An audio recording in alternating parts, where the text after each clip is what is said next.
హిందూ ధర్మంలో ఉన్న ప్రతి ఆచారం అనుకోవచ్చు, ప్రతి సంప్రదాయం అనుకోవచ్చు.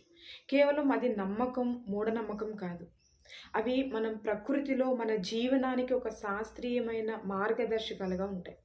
ఎందుకంటే రథసప్తమి రోజు సూర్యుడు ఉత్తరాయణంలో చాలా శక్తివంతంగా ప్రయాణం ప్రారంభించే సమయం అని చెప్తారు చాలామంది పెద్దలు.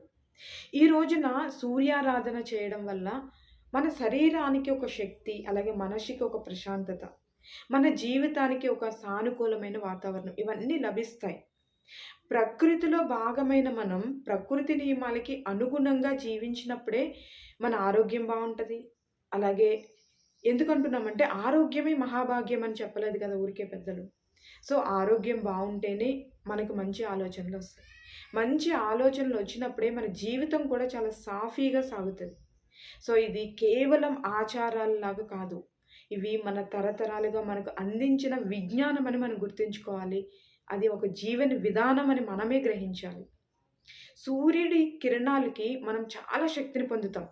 సంప్రదాయాల్లో కూడా మన జీవనాన్ని మనం కాపాడుకోవాలి. ధర్మంతో కూడిన భవిష్యత్తుని ముందుకు తీసుకెళ్ళాలి. సో, మనం అనుకోవచ్చు ఎంతో టెక్నాలజీ పెరిగిపోయింది అని. ఎంత టెక్నాలజీ పెరిగినా మనం ప్రకృతిలోనే జీవిస్తున్నాం అన్న సత్యాన్ని ముందు మనం గ్రహించాలి. సో, రథసప్తమి కాబట్టి ఈరోజు సందర్భంగా అందరికీ శుభాకాంక్షలు తెలియజేస్తున్నాను.